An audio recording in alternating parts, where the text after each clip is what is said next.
Right, ఇక breaking news చూస్తున్నాం. అనకాపల్లి జిల్లా అచ్యుతాపురం మండలం ఎర్రవరం నంబర్ 147లో సుమారు 14 ఎకరాల విస్తీర్ణంలో ఉన్న చెరువులో అక్రమ మట్టి తరలింపు కొనసాగుతుంది.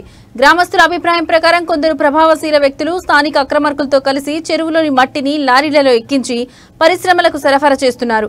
గ్రామస్తుల అభిప్రాయం ప్రకారం చెరువు పేద రైతుల, పశువుల మరియు గ్రామ ప్రజల అవసరాలకు ఉపయోగపడుతుంది. అయితే కొందరు లాభాల కోసం దోపిడీ చేస్తున్నారు. గ్రామ చెరువు మనందరి ఆస్తి, దోపిడీతో మన భవిష్యత్తును కాపాడలేము అని వారు ఆవేదన వ్యక్తం చేశారు. ప్రజలు చెరువును కాపాడేందుకు తక్షణ చర్యలు తీసుకోవాలని, అక్రమ మట్టి తరలింపుపై సక్రమ చర్యలు చేపట్టాలని స్థానిక అధికారులు పంచాయతీకి డిమాండ్ చేశారు. ఈ ఘటన వల్ల ప్రాంతీయంగా ఆందోళన, పర్యావరణ ప్రభావం, రైతుల ఆర్థిక నష్టం మొదలైన సమస్యలు ఏర్పడతాయని వారు హెచ్చరించారు. తక్షణ చర్యలు తీసుకోకపోతే పెద్ద ఎత్తున ఆందోళనలు తప్పదని గ్రామ పెద్దలు హెచ్చరిస్తున్నారు.